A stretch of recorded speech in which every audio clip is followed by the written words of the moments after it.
വർഷിക്കുന്ന വിശുദ്ധ പുഷ്പം. അതെ, കുടമാളൂരിലെ അന്നക്കുട്ടി, ഭരണിങ്ങാനം ക്ലാരമഠത്തിലെ അൽഫോൻസാമ. ആ പുണ്യജീവിതം ഇന്ന് ലോകം മുഴുവൻ പ്രഭചരിഞ്ഞ് അനേകർക്ക് അനുഗ്രഹമായി നമുക്ക് സ്വർഗീയ മധ്യസ്ഥയായി നമ്മോടൊപ്പമുണ്ട്.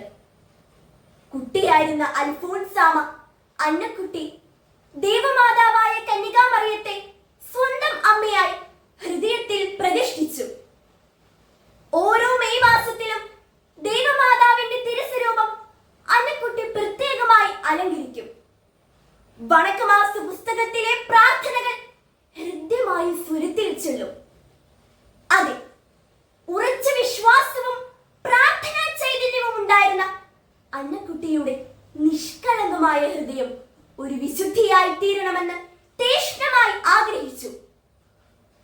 രാപ്പകലിനെ അവളുടെ ചുണ്ടുകൾ നിശബ്ദം പ്രാർത്ഥനകൾ ഉരുവിട്ടിരുന്നതും മഠത്തിൽ ചേരുവാനായി മണലിൽ മുട്ടുകൊട്ടി പ്രാർത്ഥിച്ചതുമൊക്കെ അന്നക്കുട്ടിയുടെ ജീവചരിത്ര പാഠങ്ങളാണ്.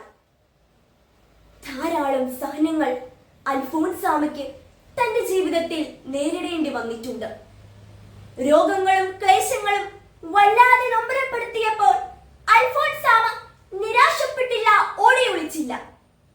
മറിച്ച് നിരന്തരമായ പ്രാർത്ഥനയിൽ ആശ്രയിച്ച് സഹനം സന്തോഷത്തോടെ സ്വീകരിച്ച് അവ സ്വർഗത്തിലേക്കുള്ള ഗോവണിപ്പടിയാക്കി മാറ്റി. മാമോദീസ വഴി ലഭിച്ച ദൈവവരപ്രസാദം അതേപടി കാത്തു സൂക്ഷിച്ച അൽഫോൻസ, ഒരു വെള്ളത്തുവാല പോലെ വെണ്മയാർന്ന മനസ്സുള്ള അൽഫോൻസ. അതെ, അൽഫോൻസാമയെ വിശുദ്ധിയുടെ പാതയിലേക്ക് നയിച്ചത് വേദനകളിലും സഹനങ്ങളിലും തന്റെ പ്രാർത്ഥനാ ജീവിതത്തിലൂടെ നേടിയെടുത്ത ആത്മീയ ചൈതന്യമാണ്. അധ്യാപികയായ അൽഫോൻസാമ പ്രാർത്ഥനകളും സുഭാഷിതങ്ങളും ഗാനങ്ങളും കുട്ടികളെ പഠിപ്പിച്ച് കൊച്ചുകുട്ടികളിൽ ദൈവഭക്തിയും പ്രാർത്ഥനാ ചൈതന്യവും വളർത്തുന്ന കാര്യങ്ങളിൽ പ്രത്യേകമായി ശ്രദ്ധിച്ചിരുന്നു. പ്രാർത്ഥനാ ജീവിതത്തിലൂടെ ഈശോയുടെ നിരന്തര സാന്നിധ്യത്തിൽ ജീവിക്കുക എന്ന അൽഫോൻസിയൻ ആത്മീയതയാണ് അൽഫോൻസാമ കുഞ്ഞുങ്ങൾക്ക് പകർന്നു കൊടുത്തത്.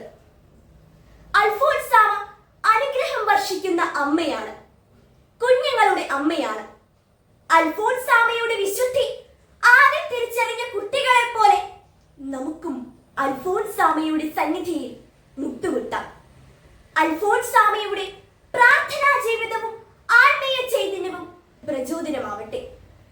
ഈശോയാകുന്ന യഥാർത്ഥ വെളിച്ചത്തിലേക്ക് അവ നമ്മെ നയിക്കട്ടെ. നന്ദി.